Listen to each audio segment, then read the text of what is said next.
चलिए तो हम स्टार्ट करते हैं आज जीके का क्वेश्चन नंबर 1 से। पहला क्वेश्चन हमारे सामने में कूनो राष्ट्रीय उद्यान स्थित है। Option A Madhya Pradesh, option B Bihar, option C Uttar Pradesh, option D Maharashtra. तो इसका सही उत्तर जो हो जाएगा वो हो जाएगा मध्य प्रदेश। कूनो राष्ट्रीय उद्यान जो है वो भारत के मध्य प्रदेश में एक संरक्षित क्षेत्र है जिसको कि 2018 में राष्ट्रीय उद्यान बनाया गया। इसकी स्थापना जो है 1981 ईस्वी में वन अभयारण्य के रूप में की गई थी। नेक्स्ट क्वेश्चन है हमारा, भारत का सबसे लंबा बांध कौन सा है। तो भारत का सबसे लंबा बांध जो है ऑप्शन ए है हीराकुंड बांध, ऑप्शन बी है टिहरी बांध, ऑप्शन सी है खड़कवासला, ऑप्शन डी है धौली गंगा। तो इसका राइट आंसर हो जाएगा हीराकुंड बांध, ऑप्शन नंबर ए। हीराकुंड बांध जो है वो उड़ीसा में महानदी पर स्थित है। नेक्स्ट क्वेश्चन है हमारा, भारत के ग्रामीण क्षेत्रों में किस प्रकार की बेरोजगारी पाई जाती है। तो ऑप्शन ए है मौसमी बेरोजगारी, ऑप्शन बी है छुपी हुई या प्रच्छन्न बेरोजगारी, ऑप्शन सी है दोनों मौसमी व प्रच्छन्न बेरोजगारी, और डी है शिक्षित बेरोजगारी। तो इसका राइट आंसर हो जाएगा ऑप्शन सी, दोनों मौसमी व प्रच्छन्न बेरोजगारी जो है वो ग्रामीण क्षेत्रों में होती है। तो ऑप्शन सी इसका सही उत्तर हो जाए। जब कोई व्यक्ति नौकरी या आजीविका के साधन के बिना होता है तो हम उसे बेरोजगार कहते हैं। बेरोजगार का अर्थ है रोजगार का अभाव।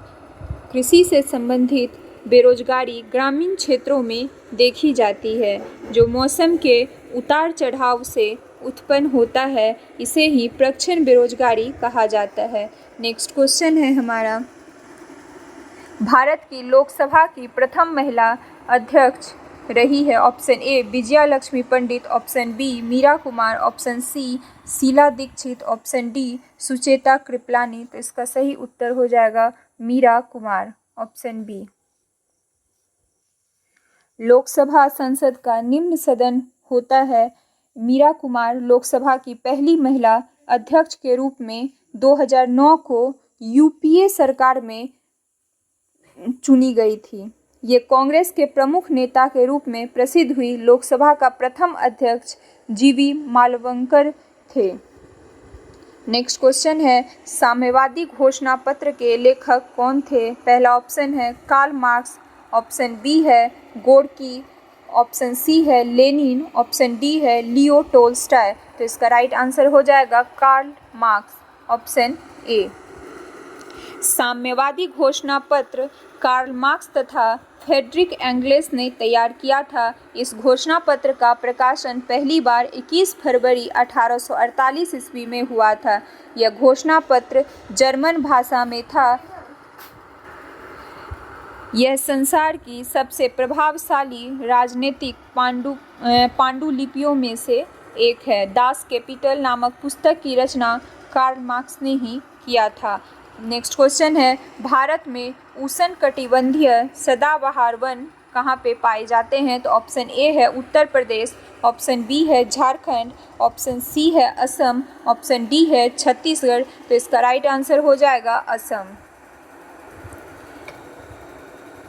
उष्णकटिबंधीय सदाबहार वन की अगर बात करें तो ये असम, पश्चिम बंगाल, केरल, कर्नाटक के तटीय क्षेत्र, अंडमान द्वीप में पाए जाते हैं। आमतौर पर उष्णकटिबंधीय सदाबहार वन यहाँ पनपते हैं जहाँ कम से कम 200 सेंटीमीटर से अधिक वर्षा होती है।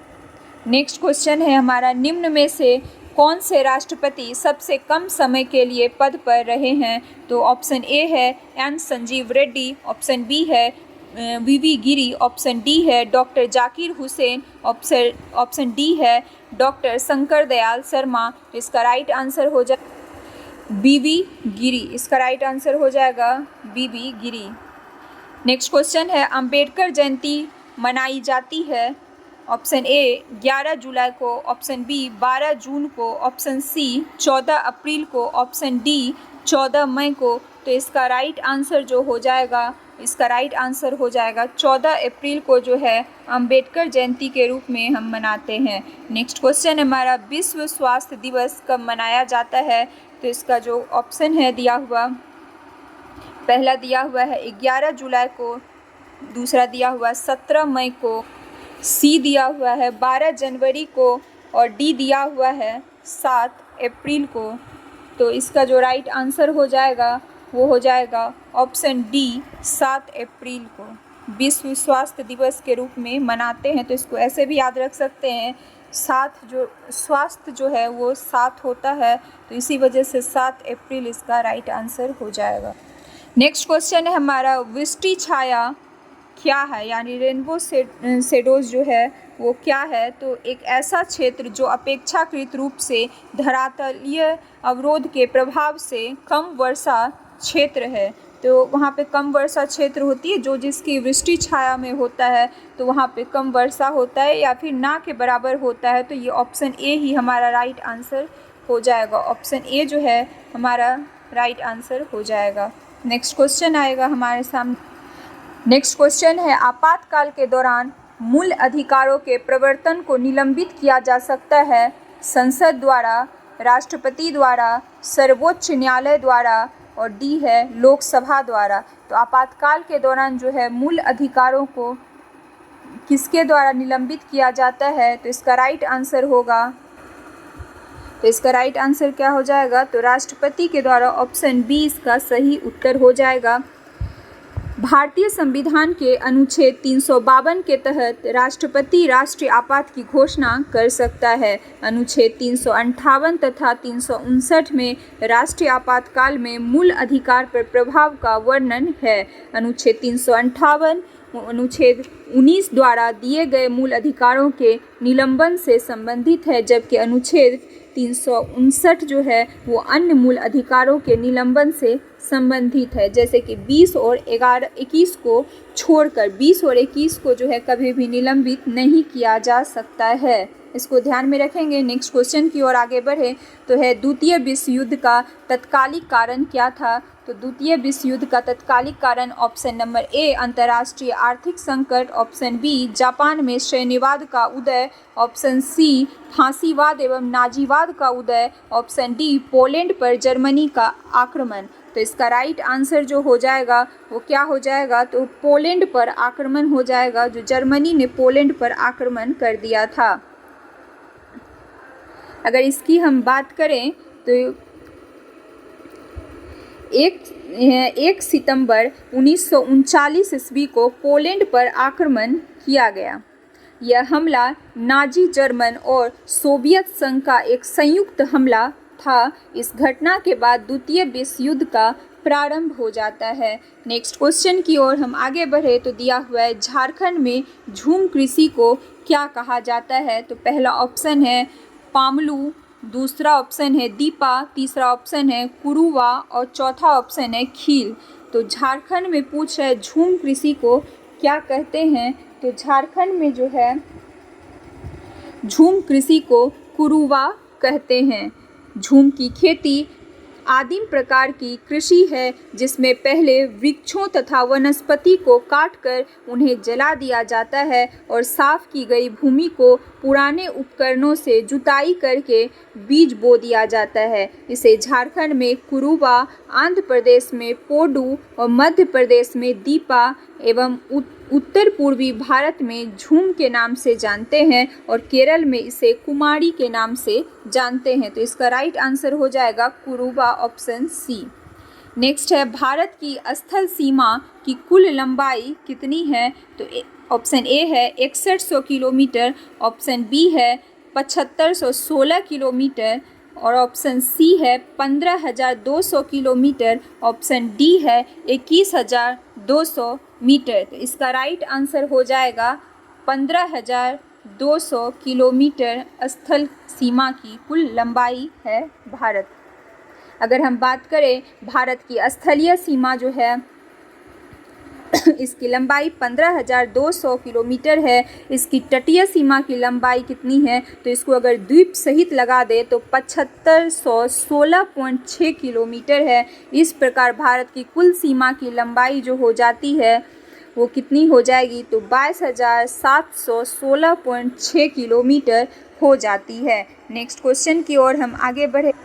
नेक्स्ट क्वेश्चन है, द्वितीय विश्व युद्ध में 1 सितंबर 1939 ईस्वी को पोलैंड पर किसने आक्रमण किया था? तो ऑप्शन ए है बेनिटो मुसोलिनी, बी है एडोल्फ हिटलर, सी है विंस्टन चर्चिल और डी है सम्राट नारुहितो। तो इसका राइट आंसर जो हो जाएगा एडोल्फ हिटलर हो जाएगा। अगर हम इसकी बात करें द्वितीय विश्व युद्ध की, तो ये 1939 ईस्वी से लेके 1945 ईस्वी के बीच तक चलता है, यानी 1945 तक चलता है। एक सशस्त्र विश्वव्यापी संघर्ष था द्वितीय विश्व युद्ध। इस युद्ध में जो है 2 प्रमुख प्रतिद्वंदी गुट धुरी शक्तियाँ आपको याद रखनी है, जर्मनी, इटली और जापान एक साथ थी, तथा मित्र राष्ट्र जो थी वो फ्रांस, ग्रेट ब्रिटेन, संयुक्त राज्य अमेरिका शामिल थे। इस युद्ध के केंद्र बिंदु में एडोल्फ हिटलर था। एडोल्फ हिटलर नाजी पार्टी से संबंधित थे, जर्मन के शासक। नेक्स्ट क्वेश्चन की ओर आगे बढ़े तो टेस्ला ने किस शहर में इलेक्ट्रिक वाहनों के लिए भारतीय सहायक कंपनी पंजीकृत की है? तो ये जो है जनवरी 2021 के अनुसार पूछा जा रहा है, तो ये है करेंट का क्वेश्चन, तो आप इसको छोड़ भी सकते हैं। वैसे इसका राइट आंसर बेंगलुरु हो जाएगा।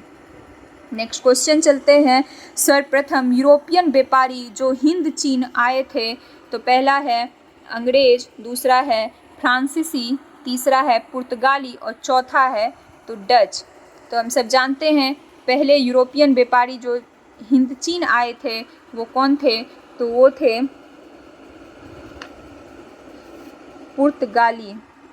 पुर्तगाली थे। कब आए थे, तो पुर्तगाली में वास्को डी गामा आए थे, 1498 में आए थे। 20 मई 1498 को जो है पहुँचे थे भारत।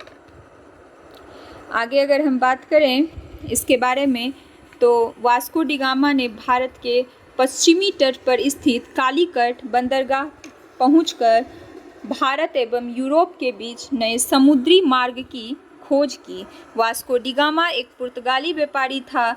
इसके द्वारा मार्ग खोजे जाने के बाद अन्य पुर्तगाली भी भारत आए और चीन से व्यापार करना प्रारंभ किए थे। पुर्तगाली के बाद ही यूरोप के अन्य देशों ने हिंद चीन से व्यापार करना शुरू किया। नेक्स्ट क्वेश्चन है हमारा, सिंधु तथा सतलज नदी के मध्य हिमालय को जाना जाता है, तो ऑप्शन ए है पंजाब हिमालय, ऑप्शन बी है कुमायूं हिमालय, ऑप्शन सी है नेपाल हिमालय, ऑप्शन डी है आसाम हिमालय। तो इसका राइट आंसर होगा, इसका सही जो आंसर हो जाएगा वो होगा पंजाब हिमालय। ऑप्शन ए इसका सही आंसर हो जाएगा। ये जो हिमालय का प्रादेशिक विभाजन है वो सिडनी और बोनार्ड ने किया था। इसके तहत हिमालय को जो है 4 प्रादेशिक विभागों में विभाजित किया गया। नदियों के आधार पर इसका विभाजन किया गया था। पंजाब हिमालय जो है वो सिंधु एवं सतलज नदियों के मध्य पड़ता है। वहीं पे कुमायूं हिमालय जो है वो सतलज एवं काली नदियों के मध्य पड़ता है। क से कुमायूं और क से काली ध्यान में रखना है। नेक्स्ट हमारा नेपाल हिमालय। नेपाल हिमालय जो है वो काली एवं तीस्ता नदी के मध्य पड़ता है। उसके बाद है चौथा हमारा असम हिमालय जो तीस्ता एवं दिहांग नदी के बीच पड़ता है। नेक्स्ट क्वेश्चन है हमारा, राज्यसभा के 1/3 सदस्य अवकाश ग्रहण करते हैं प्रत्येक डैश पश्चात। तो ऑप्शन ए है 2 वर्ष, ऑप्शन बी है 4 वर्ष, ऑप्शन सी है 5 वर्ष, ऑप्शन डी है 6 वर्ष। तो इसका राइट आंसर हो जाएगा 2 वर्ष। प्रत्येक 2 वर्ष में जो है राज्यसभा के 1/3 सदस्य अवकाश ग्रहण करते हैं। राज्यसभा जो है वो एक अस्थायी सदन है जो कभी भी भंग नहीं किया जा सकता है किसी के भी द्वारा। इसके सदस्यों का कार्यकाल टोटल मिला के 6 वर्षों का होता है। इसके 1/3 सदस्य जो है प्रति वर्ष क्या होते हैं, तो सेवानिवृत्त हो जाते हैं। उसके बाद नेक्स्ट क्वेश्चन है हमारा, प्रसा के राजा विलियम प्रथम को कहाँ जर्मनी का सम्राट घोषित किया गया? पहला ऑप्शन है बर्लिन, दूसरा है प्राग, तीसरा है बोन और चौथा है वर्साय। तो इसका राइट आंसर ये हो जाएगा वर्साय में इनको जो है सम्राट घोषित किया गया। प्रसा के राजा विलियम प्रथम को वर्साय में जर्मनी का भी शासक घोषित किया गया। इस प्रकार जर्मनी का एकीकरण पूर्ण हुआ। 18 जनवरी 1871 ईस्वी को विलियम प्रथम का राज्याभिषेक जर्मनी के सम्राट के रूप में होता है। नेक्स्ट क्वेश्चन है, संपत्ति का अधिकार अब एक है। पहला है कानूनी अधिकार, दूसरा है मौलिक अधिकार, तीसरा है धार्मिक अधिकार और चौथा है सामाजिक अधिकार। संपत्ति का जो अधिकार हो गया है अब हो गया है कानूनी अधिकार। चलिए, तो इसके बारे में अगर हम बात करें तो मूल संविधान में 7 मौलिक अधिकार थे, लेकिन अभी 6 हो गए हैं। तो इसको 44वें संविधान संशोधन करके, जो कि 1978 ईस्वी में किया गया, उसके द्वारा संपत्ति का अधिकार को जो है अनुच्छेद 31 एवं 19 के को मौलिक अधिकार सूची से हटाकर इसे संविधान के अनुच्छेद 300A के अंतर्गत कानूनी अधिकार के रूप में रखा गया है। नेक्स्ट है हमारा 2011 की जनगणना के अनुसार भारत में सर्वाधिक जनसंख्या वाला राज्य कौन सा है? तो पहला ऑप्शन है पश्चिम बंगाल, दूसरा है बिहार, तीसरा है केरल और चौथा है उत्तर प्रदेश। इसका सही उत्तर जो हो जाएगा वो हो जाएगा उत्तर प्रदेश। वर्ष 2011 की जनगणना के अनुसार भारत के सर्वाधिक जनसंख्या वाले 5 राज्य, जो कि घटते क्रम में अगर हम बात करें तो सबसे ज़्यादा होगा उत्तर प्रदेश, उसके बाद जो है होगा महाराष्ट्र, उसके बाद होगा बिहार, उसके बाद होगा पश्चिम बंगाल, उसके बाद होगा आंध्र प्रदेश। भारत के न्यूनतम जनसंख्या वाले राज्य की बात करें तो उसमें जो होगा आएगा सिक्किम, उसके बाद मिजोरम, उसके बाद अरुणाचल प्रदेश, उसके गोवा, उसके बाद नागालैंड हो जाएगा। तो नेक्स्ट क्वेश्चन है हमारा, ये तो आंसर हो गया उत्तर प्रदेश, 42 का हो गया उत्तर प्रदेश। फिर है नेक्स्ट क्वेश्चन, 900 किलोमीटर का 4 धाम हाईवे प्रोजेक्ट किस राज्य में निर्माणाधीन है? तो ऑप्शन ए है उत्तर प्रदेश, ऑप्शन बी है बिहार, ऑप्शन सी है हिमाचल प्रदेश, ऑप्शन डी है उत्तराखंड। तो इसका जो राइट आंसर हो जाएगा उत्तराखंड हो जाएगा, इसका सही उत्तर हो जाएगा। अगर हम बात करें उत्तराखंड में 2091 किलोमीटर के राष्ट्रीय राजमार्ग है। इसमें 4 धाम महामार्ग परियोजना भी शामिल है, जो लगभग 900 किलोमीटर की प्रस्तावित है। नेक्स्ट है हमारा क्वेश्चन, राष्ट्रीय आय का मतलब क्या है? पहला ऑप्शन है सरकारी आय, दूसरा ऑप्शन है पारिवारिक आय, तीसरा ऑप्शन है सार्वजनिक उपक्रम की आय, चौथा ऑप्शन है उत्पादन के साधनों से आय। तो इसका राइट आंसर जो हो ऑप्शन डी, उत्पादन के साधनों से आय। किसी भी राष्ट्र की अर्थव्यवस्था द्वारा पूरे वर्ष में उत्पादित वस्तुओं और सेवाओं से शुद्ध मूल्य के योग को राष्ट्रीय आय कहते हैं।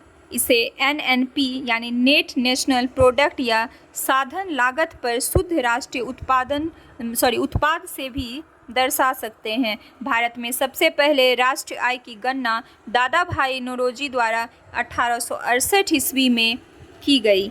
उनकी एक पुस्तक भी है, poverty in British rule in India. Next हमारा क्वेश्चन है, रबर डैश फसल है? तो रबर जो है ऑप्शन ए है भूमध्य रेखीय क्षेत्र की, ध्रुवीय क्षेत्र की, उपध्रुवीय क्षेत्र की, मरुस्थलीय क्षेत्र की। तो इसका जो राइट आंसर हो जाएगा वो हो जाएगा भूमध्य रेखीय क्षेत्र। भूमध्य रेखीय क्षेत्र जो है वो इसका सही उत्तर हो जाएगा। दुनिया में सर्वाधिक रबर की खेती थाईलैंड में होती है। भारत में जो है सर्वाधिक खेती जो रबर की होती है वो केरल में होती है। प्राकृतिक रबर को कठोर बनाने के लिए इसमें गंधक मिलाया जाता है, जिसे वल्कनीकरण कहते हैं, जिसमें आप याद रख सकते हैं इसमें सल्फर का प्रयोग, यानी गंधक के रूप में हम लोग सल्फर का प्रयोग करते हैं। नेक्स्ट क्वेश्चन है, उत्तर पश्चिम भारत में शीतकालीन वर्षा उन चक्रवातों के परिणाम स्वरूप होती है जो उत्पन्न होते हैं। पहला है लाल सागर में, दूसरा है काला सागर में, तीसरा है बाल्टिक सागर में और चौथा है भूमध्य सागर। तो इसका राइट आंसर हो जाएगा भूमध्य सागर। उत्तरी भारत के मैदानी भागों में शीत ऋतु में वर्षा पश्चिमी विक्षोभ या जेट स्ट्रीम के कारण होती है। राजस्थान में इस वर्षा को मावट कहते हैं। जाड़े के दिनों में जनवरी फरवरी महीने में तमिलनाडु के तटों पर या उसको वहाँ पे जो है कोरोमंडल तट, वहाँ पर वर्षा जब लौटती है यानी कि मानसून जब लौटती है तब भयंकर बारिश करवाती है। उत्तरी पूर्वी मानसून के कारण जो है वहाँ पर बारिश होती है। और जब तमिलनाडु में मानसून आती है तब केरल में मानसून नहीं आ पाती है क्योंकि ये वृष्टि छाया में पड़ जाता है। नेक्स्ट है हमारा विदेशी निवेश कहलाता है। ऑप्शन ए है विश्व बैंक द्वारा किया गया निवेश, ऑप्शन बी है अंतर्राष्ट्रीय मुद्रा कोष द्वारा किया गया निवेश, ऑप्शन सी है विदेशी देश द्वारा किया गया निवेश, ऑप्शन डी है बहुराष्ट्रीय निगमों द्वारा किया गया निवेश। तो इसका सही उत्तर जो हो जाएगा ऑप्शन डी बहुराष्ट्रीय निगमों द्वारा किया गया निवेश सही उत्तर हो जाएगा। अगर हम बात करें तो किसी एक देश की कंपनी का दूसरे देश में किया गया निवेश प्रत्यक्ष विदेशी निवेश कहलाता है। ऐसे निवेश से निवेशकों को दूसरे देश की उस कंपनी के प्रबंधन में कुछ हिस्सा हासिल हो जाता है जिसमें उसका पैसा लगता है। प्रत्यक्ष विदेशी निवेश दो प्रकार के होते हैं, एक होता है ग्रीनफील्ड निवेश, दूसरा होता है पोर्टफोलियो निवेश। नेक्स्ट क्वेश्चन है लोकसभा अध्यक्ष अपना त्यागपत्र किसे प्रस्तुत करता है? पहला है राष्ट्रपति, दूसरा है लोकसभा उपाध्यक्ष, तीसरा है भारत का प्रमुख न्यायाधीश और चौथा है प्रधानमंत्री। तो लोकसभा अध्यक्ष जो है वो अपना त्यागपत्र लोकसभा उपाध्यक्ष को दे देते हैं। तो ऑप्शन बी इसका राइट आंसर हो जाएगा। लोकसभा अध्यक्ष अपना इस्तीफा जो है लोकसभा उपाध्यक्ष को प्रस्तुत करता है। लोकसभा उपाध्यक्ष भी अपना इस्तीफा लोकसभा अध्यक्ष को दे देता है, एक दूसरे को देता है। राज्यसभा में सभापति एवं उपसभापति का प्रावधान 89 अनुच्छेद के तहत किया गया है। नेक्स्ट क्वेश्चन है 26 नवंबर जो है वो जाना जाता है राष्ट्र विधि दिवस के रूप में, मानवाधिकार दिवस के रूप में, साक्षरता दिवस के रूप में या फिर पर्यावरण दिवस के रूप में। तो इसका राइट आंसर जो हो जाएगा राष्ट्र विधि दिवस के रूप में जाना जाता है, क्योंकि उस दिन जो है संविधान भले लागू नहीं हुआ था लेकिन बनकर तैयार हो गया था। नेक्स्ट क्वेश्चन है हमारा सुंदरवन राष्ट्रीय उद्यान भारत के किस राज्य में स्थित है? तो पहला ऑप्शन है बिहार, दूसरा ऑप्शन है झारखंड, तीसरा ऑप्शन है पश्चिम बंगाल, चौथा है उड़ीसा।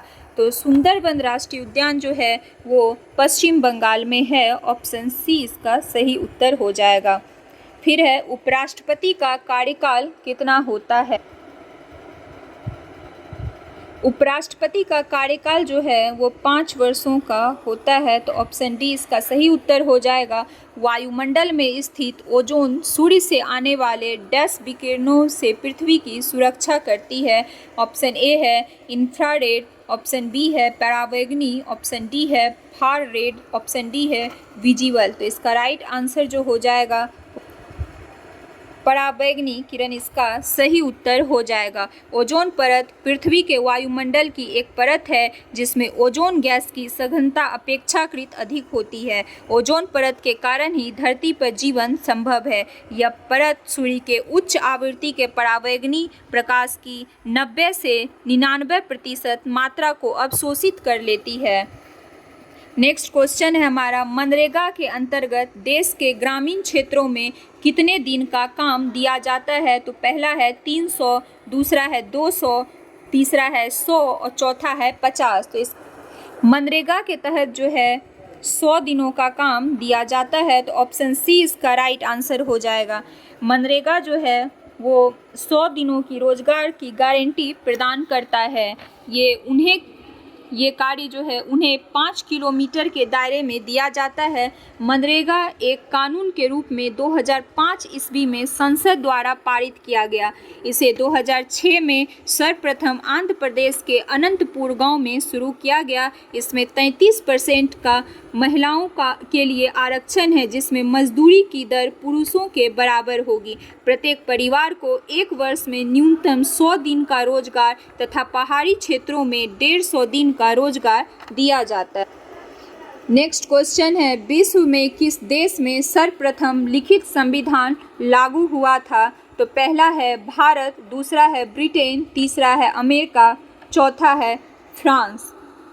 तो इसका आंसर जो हो जाएगा वो सही आंसर हो जाएगा अमेरिका में हो जाएगा। संयुक्त राज्य अमेरिका के संविधान का निर्माण 1787 ईस्वी में शुरू हुआ। यह विश्व का प्रथम लिखित संविधान है। संयुक्त राज्य अमेरिका के द्वारा यह संविधान 21 जून 1788 को अपनाया गया। विश्व में सबसे बड़ा लिखित संविधान जो है वो भारत का है। अमेरिकी संविधान 7 लेखों से बना है, जिसमें एक प्रस्तावना और एक समापन समर्थन है। नेक्स्ट है हमारा, अरुणाचल प्रदेश में ब्रह्मपुत्र जानी जो जाती है वो किस नाम से जानी जाती है?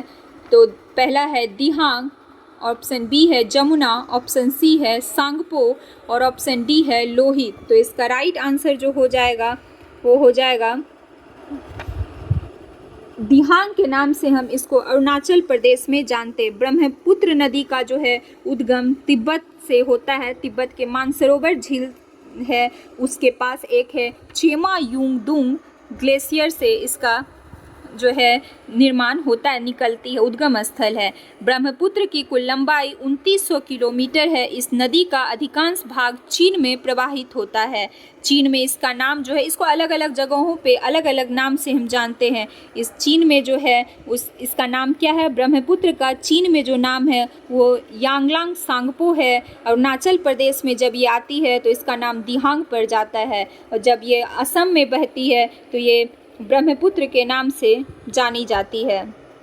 अगर हम बात करें अरुणाचल प्रदेश में 2 प्रमुख नदी की, एक है दिबांग और दूसरा है लोहित, जो ब्रह्मपुत्र से ही आकर मिल जाती है। नेक्स्ट क्वेश्चन है, 2011 की जनगणना के आधार पर भारत का सर्वाधिक जनसंख्या वाला द्वितीय शहर कौन सा रहा है? तो पहला है बेंगलोर, दूसरा है मुंबई, तीसरा है दिल्ली और चौथा है कोलकाता।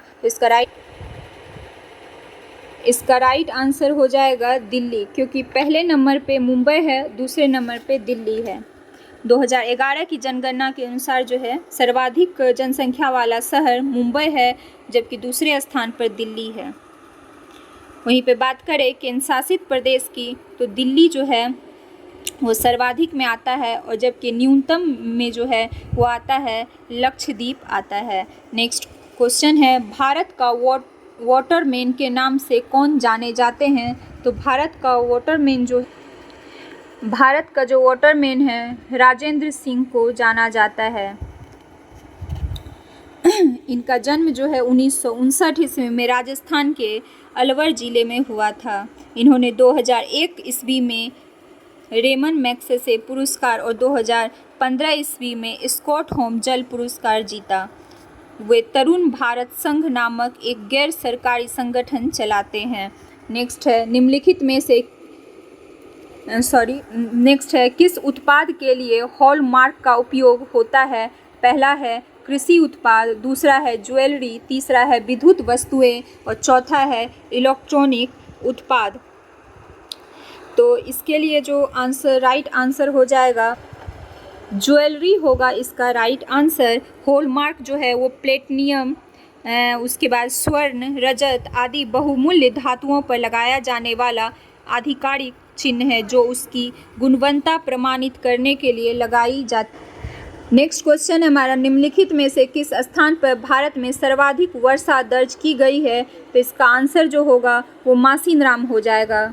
मासिनराम में सबसे ज़्यादा वर्षा होती है। मासिनराम जो है वो भारत के मेघालय राज्य के पूर्व खासी हिल्स जिले में स्थित एक बस्ती है। यह स्थान विश्व का सर्वाधिक वर्षा वाला क्षेत्र है, जहाँ पे जो औसत वर्षा होती है वो 11,872 मिलीमीटर दर्ज की गई है। दूसरा सर्वाधिक वर्षा वाला जो स्थान है वो मासीनराम के ही बगल में है, चेरापूंजी। नेक्स्ट क्वेश्चन है, उस एजेंसी का नाम बताएं जिसके मार्फत सरकार बफर स्टॉक के लिए खाद्यान्न खरीदती है। तो पहला है भारतीय खाद्य निगम, दूसरा है भारतीय खाद्य आपूर्ति निगम, तीसरा है राज्य व्यापार निगम, चौथा है निर्यात आयात निगम। तो इसका राइट आंसर जो हो जाए भारतीय खाद्य निगम, इसका राइट आंसर हो जाएगा। भारतीय खाद्य निगम, जिसको हम लोग FCI के नाम से जानते हैं, भारत का एक निगम है। भारत में खाद्य सुरक्षा को सुनिश्चित करने हेतु यह जो है FCI क्रय करके उन्हें गोदामों में, मतलब खदानों को क्या करती है, गोदामों में भंडारित कर लेती है और उसे सुरक्षा देती है। इसके 4 स्तंभ होते हैं। पहला होता है उपलब्धता, दूसरा होता है खरीद सामर्थ्य, और तीसरा होता है अवशोषण, और चौथा होता है स्थिरता। उसके बाद है नेक्स्ट क्वेश्चन, खरीफ की कौन सी फसल पशुओं के चारे के रूप में उपयोग ली जाती है। पहला है गन्ना, दूसरा है आलू, तीसरा है ज्वार व बाजरा, और चौथा है गेहूं। तो इसका जो आंसर हो, तो इसका राइट आंसर ज्वार व बाजरा हो जाएगा। ज्वार और बाजरा भारत का एक प्रमुख फसल है। ज्वार कम वर्षा वाले क्षेत्र में अनाज तथा चारा दोनों के लिए बोई जाती है। ज्वार जानवरों का महत्वपूर्ण एवं पौष्टिक चारा है। भारत में यह फसल लगभग 4.25 करोड़ एकड़ भूमि में बोई जाती है। यह खरीफ फसल की मुख्य फसलों में से एक है। नेक्स्ट क्वेश्चन है, भारत सरकार का प्रथम लीगल ऑफिसर है। प्रथम है विधि सचिव, दूसरा है सॉलिसिटर जनरल, तीसरा है भारत का महान्यायवादी, और चौथा है कानून मंत्री। तो इसका जो राइट आंसर हो जाएगा, पूछ रहा है लीगल ऑफिसर कौन सा होता है। प्रथम लीगल ऑफिसर जो है भारत का महान्यायवादी, इसका राइट आंसर हो जाएगा। भारतीय संविधान के अनुच्छेद जो है 76 में भारत के महान्यायवादी के पद का प्रावधान दिया हुआ है। महान्यायवादी की नियुक्ति कौन करता है, तो उनकी नियुक्ति जो है राष्ट्रपति द्वारा किया जाता है। राष्ट्रपति द्वारा किया जाता है। भारत का महान्यायवादी संघ की कार्यकारिणी का एक अंग है। यह देश का सर्वोच्च कानूनी अधिकारी होते हैं, लीगल ऑफिसर होते हैं। नेक्स्ट है हमारा, भारत में प्रथम रेलगाड़ी मुंबई से डैश के मध्य चलाई गई थी। तो हम सब जानते हैं मुंबई से जो है थाने के बीच चलाई गई थी। तो इसमें दिया हुआ है पहला ऑप्शन अकोला, दूसरा है पुणे, तीसरा है नागपुर, चौथा है थाने। तो इसका राइट आंसर थाने हो जाएगा। अब अगर इसकी बात आई है तो भारत में जो है प्रथम रेल डलहौजी के समय में चलाई गई थी। तो भारत में प्रथम रेल कब चलाई गई थी, तो 1853 ईस्वी में चलाई गई थी, और उस समय डलहौजी थे गवर्नर जनरल। अब याद रखना है, ये पोड़ी बंदर बम्बई के कहाँ, तो पोड़ी बंदर और थाने बम्बई में ही चलाई गई थी। तो पोड़ी बंदर और थाने के बीच चलाई गई थी। टोटल मिला के ये 34 किलोमीटर दूरी में चलाई गई थी। अगर हम बात करें तो यह साहिब सुल्तान और सिंध नामक 3 इंजनों द्वारा संचालित की गई थी। यह पहली ट्रेन जो है कब चलाई गई, तो लॉर्ड डलहौजी के समय में चलाई गई। नेक्स्ट क्वेश्चन है, पद्मश्री रामचंद्र मांझी डैश के लिए प्रसिद्ध है। रामचंद्र मांझी जो है वो लोंडा नृत्य के लिए प्रसिद्ध है। तो ऑप्शन है ए साहित्य, ऑप्शन बी है खेल, ऑप्शन सी है गायन, ऑप्शन डी है लोक नृत्य। तो इसका जो राइट आंसर हो जाएगा वो हो जाएगा लोक नृत्य के लिए। अगर हम इनकी बात करें रामचंद्र मांझी की, तो ये लोंडा नृत्य के लिए प्रसिद्ध है। इनका जन्म जो है बिहार के छपरा में हुआ था। ये भोजपुरी के शेक्सपियर कहे जाते हैं, भिखारी ठाकुर के शिष्य रहे। ये भोजपुरी के शेक्सपियर भिखारी ठाकुर के शिष्य रहे। तो भोजपुरी के शेक्सपियर भी याद रखना है, कौन है, भिखारी ठाकुर। रामचंद्र मांझी को संगीत नाटक अकादमी अवार्ड 2017 से भी नवाजा जा चुका। जलालगढ़ किला बिहार के किस जिले में स्थित है, तो ऑप्शन ए है भागलपुर, ऑप्शन बी है किशनगंज, ऑप्शन सी है पूर्णिया, ऑप्शन डी है अररिया। तो इसका राइट आंसर हो जाएगा पूर्णिया। जलालगढ़ किले का जो है नाम इस जलालुद्दीन के नाम से रखा गया था। किले का जो निर्माण किया गया था वो नेपाल के सीमावर्ती क्षेत्र के लुटेरे से बचने के लिए किया गया था। वर्तमान में ये एक खंडर के रूप में हो चुका है। भारत सरकार की तरफ से करेंसी नोट कौन सी एजेंसी जारी करती है? तो ऑप्शन ए है सेबी, ऑप्शन बी है भारतीय रिजर्व बैंक, ऑप्शन सी है bank of India, option D है विश्व बैंक। तो इसका आंसर जो हो जाएगा वो हो जाएगा रिजर्व बैंक ऑफ इंडिया, यानी कि भारतीय रिजर्व बैंक हो जाएगा। इसका आंसर बी हो जाएगा। भारत सरकार की तरफ से कागजी नोट जारी करने का पूर्ण अधिकार रिजर्व बैंक ऑफ इंडिया को है, परंतु 1 रुपए का जो नोट है वो वित्त मंत्रालय द्वारा जारी किया जाता है। या तो नोट कहें या तो सिक्का कहें, सिक्का भी केवल वित्त मंत्रालय ही जारी कर सकते हैं।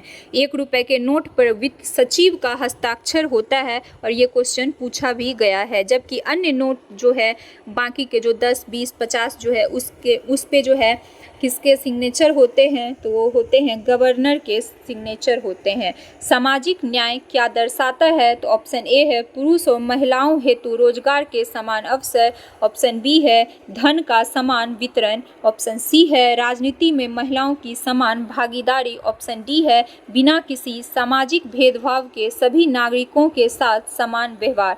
तो इसका राइट जो आंसर हो ऑप्शन डी कि बिना किसी सामाजिक भेदभाव के सभी नागरिकों के साथ समान व्यवहार इसका सही उत्तर हो जाएगा, क्योंकि सामाजिक न्याय से तात्पर्य ही है कि समाज के सभी सदस्यों के मध्य बिना किसी भेदभाव के समता, एकता और मानव अधिकारों की स्थापना करना तथा व्यक्ति को प्रतिष्ठा, गरिमा और विशेष महत्व प्रदान करना। यह मानव अधिकार को समानता के अवधारणाओं पर आधारित संकल्पना है जिसका उद्देश्य समता मूलक समाज की स्थापना करना। नेक्स्ट क्वेश्चन है वह राज्य युग में जहाँ कंटीले वन तथा झाड़ियाँ पाई जाती है। पहला ऑप्शन है राजस्थान बिहार, दूसरा है गुजरात राजस्थान, तीसरा है बिहार झारखंड और चौथा है उड़ीसा पश्चिम बंगाल। तो इसका सही उत्तर हो जाए गुजरात और राजस्थान। कटीले वन जो है वहीं पे पाए जाते हैं। गुजरात तथा राजस्थान में जो है मरुस्थल है, यहाँ वर्षा कम होती है। यहाँ पाए जाने वाले वनस्पति झाड़ीदार और कंटीले होते हैं। ऐसे वनस्पति में गर्मी सहने की क्षमता सबसे अधिक होती है, साथ ही इन्हें पानी का भी कम आवश्यकता होती है। नेक्स्ट है प्रसिद्ध गीत सारे जहां से अच्छा की रचना किसने की थी? तो ऑप्शन ए है रविंद्रनाथ ठाकुर, ऑप्शन बी है जयदेव, ऑप्शन सी है बंकिम चंद्र चट्टोपाध्याय, ऑप्शन डी है मोहम्मद इकबाल। तो इसका जो राइट आंसर हो जाएगा मोहम्मद इकबाल हो जाएगा इसका सही आंसर। नेक्स्ट है किस क्षेत्र में कामगार को रोजगार की सुरक्षा मिलती है? पहला है संगठित क्षेत्र, दूसरा है असंगठित क्षेत्र, तीसरा है विदेशी क्षेत्र, चौथा है अनौपचारिक क्षेत्र। तो इसका जो सही उत्तर हो जाएगा वो संगठित क्षेत्र हो जाएगा। इसमें जो है कामगार को रोजगार की सुरक्षा मिलती है।